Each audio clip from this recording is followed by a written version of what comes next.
Big பாஸ்ல வந்து நீங்க என்ன ப்ரிப்பேர் பண்ணியிருக்கீங்க அப்படின்னு நான் மெயினாக செம்மையாக ப்ரிப்பேர் பண்ணியிருக்கேன். என்னன்னா எந்தெந்த காஸ்டியூமுக்கு எந்தெந்த ஆக்சசரிஸ் போடலாம், எந்தெந்த ஹேர் ஸ்டைல் பண்ணலாம், அந்த மாதிரி மட்டும்தாங்க நான் ப்ரிப்பேர் பண்ணிட்டே பிக் பாஸ் தமிழ் சீசன் 8 இந்த ஷோவோட கிராண்ட் லான்ச் இப்போ நடந்துகிட்டு இருக்கு.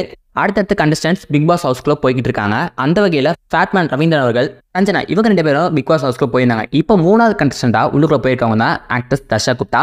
இவங்களை வந்து எந்த ஒரு இன்டர்வியூமே கொடுக்க வேண்டிய அவசியமே இல்லை. அந்த அளவுக்கு இன்ஸ்டாகிராமில் ஒரு ஃபேமஸான செலிபிரிட்டியாக இருக்கிறவங்க தான் இவங்க. குறிப்பாக நம்ம பசங்க மத்தியிலே இவங்க ரொம்பவே ஃபேமஸ் அப்படின்னு சொல்லிடலாம். இவங்க டெய்லி போஸ்ட் பண்ணுற ரீல்ஸ், ஃபோட்டோஷூட் இது எல்லாத்துக்குமே மிகப்பெரிய ஃபேன் பேஸ் அப்படியே இருந்துட்டு இருக்கு. இவங்க அப்போ பிக் பாஸ் ஹவுஸ்க்குள்ள போயிருக்காங்க. இவங்க இந்த அளவுக்கு ஃபேமஸ் ஆக காரணம் டெய்லி இவங்க இன்ஸ்டாகிராமில் போஸ்ட் பண்ணுற ரீல்ஸுக்காகவும் இல்லை ஃபோட்டோஷூட்டுக்கான மட்டும் இல்லாமல் இவங்க காலத்திட்ட குக் வித் கோமாளி ஷோ இவங்களுக்கு மிகப்பெரிய பிரேம கொடுத்துச்சு. அது மூலியமாக தான் இப்போ பிக் பாஸ் ஹவுஸ்க்குள்ள வந்திருக்காங்க. இவங்களுடைய வேலை இவங்களை பற்றி என்னென்ன சொல்லியிருக்காங்க அப்படின்னு பார்க்கும்போது பேசிக்காக எனக்கு அடுத்தவங்களுக்கு டீச் பண்ணுறது பிடிக்கும். ஸோ அதனால தான் டீச்சிங் துறையை நான் தேர்ந்தெடுத்தேன். நான் ஸ்கூலில் டீச்சராக ஒர்க் பண்ணிட்டு என் கூட ஒர்க் பண்ணியிருந்த அதர் டீச்சர்ஸ் எல்லாமே என்னை விட சூப்பராகவும் ரொம்ப அழகாகவும் ட்ரெஸ் பண்ணியிருப்பாங்க. ஸோ அவங்கள்ட்ட போய் இந்த ட்ரெஸ்ஸில் எங்கே வாங்கினீங்க அப்படி கேட்கும்போது அவங்க எல்லாமே சென்னையை சொன்னாங்க. ஸோ சென்னைக்கு நான் வந்து பிடிச்ச மாதிரி ட்ரெஸ்ஸஸ்லாம் வாங்கி வியர் பண்ண ஆரம்பித்தேன். ஸோ அதுக்கப்புறம் நீங்கள் மீடியாவில் ட்ரை பண்ணலாமே அப்படி சொல்லி ஏகப்பட்ட பேர் ஏகப்பட்ட ஐடியாஸை என்கிட்ட கொடுத்தாங்க. ஸோ அது மூலியமாக மீடியாவில் ட்ரை பண்ண ஆரம்பித்தேன். ஸ்டார்டிங்கில் எனக்கு எந்த ஒரு வாய்ப்புமே கிடைக்காம இருந்துச்சு. ஆனால் எனக்கு கிடைச்ச ஒரு முக்கியமான வாய்ப்பை நான் பார்த்தது கொரோனா காலகட்டங்களில் வந்த லாக்டவுன். ஸோ அந்த லாக்டவுனை எனக்கு சாதகமாக பயன்படுத்திக்கிட்டு இன்ஸ்டாகிராமில் டெய்லி 6 மணிக்கு ஏதாவது ஒரு போஸ்ட் நான் போட்டே ஆகணும்னு சொல்லி முடிவு பண்ணேன். அது ரீல்ஸாக இருக்கலாம், இல்லை போஸ்ட்டாக இருக்கலாம், ஃபோட்டோஷூட்டாக இருக்கலாம், ஏதாவது ஒன்று நான் 6 மணிக்கு போஸ்ட் பண்ணி ஆகணும்னு சொல்லி முடிவு எடுத்து டெய்லி போஸ்ட் பண்ணுறது இருந்தேன். ஸோ அது மூலியமாக எனக்கு நிறைய ஃபாலோவர்ஸ் கிடைச்சாங்க, எனக்கும் நிறைய ஃபேம் கிடச்சிச்சு.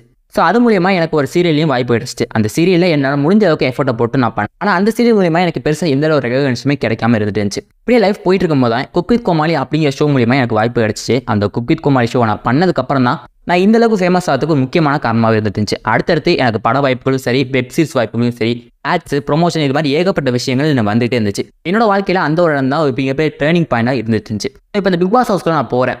எங்கிட்ட கேட்குற முக்கியமான கேள்வி என்னன்னா, இந்த பிக் பாஸ் ஹவுஸ்க்குள்ள போகிறதுக்கு நீங்கள் என்னென்ன ப்ரிப்பேர் பண்ணிக்கிங்க அப்படின்னு கேட்குறாங்க. நான் நல்லாவே ப்ரிப்பேர் பண்ணியிருக்கேன். ஆனால் எதை பற்றினா எந்தெந்த காஸ்டியூம் போடுறது, அது என்னென்ன அசசரிஸ் போடுறது, எந்த ஹேர் ஸ்டைல் வைக்கிறது, இதை பற்றி மட்டும் தான் பண்ணியிருக்கேன். மற்றபடி எந்த ஒரு ப்ரிப்பரேஷனுமே பண்ணாமல் இந்த பிக் பாஸ் ஹவுஸ்க்குள்ளே போகிறேன். இப்போ இந்த பிக் பாஸ் ஹவுஸ்ன்னு எடுத்துக்கிட்டாலே நான் சண்டை போகிற கேரக்டர் கிடையாது. யாராவது என்னை கோவப்படுத்த மாதிரி பேசுகிறாங்கன்னா அவங்களை கலாச்சி விடுற மாதிரியான பதிலாக தான் என்னோட பதில் அப்படிங்கிறது இருக்கும். இந்த பிக் பாஸ் ஹவுஸ்க்குள்ள நான் எத்தனை நாள் இருக்க போகிறேன் அப்படிங்கிறது எனக்கே தெரியாது. ஆனால் இருக்கிற வரைக்கும் அந்த பிக் பாஸ் ஹவுஸ்க்குள்ள இருக்கிறவங்களையும் சரி, பார்த்துட்டு இருக்க உங்களையும் சரி, ஒரு பாசிட்டிவிட்டியோட என்டர்டைன்மெண்ட் பண்ணிக்கிட்டே இருப்பேன்.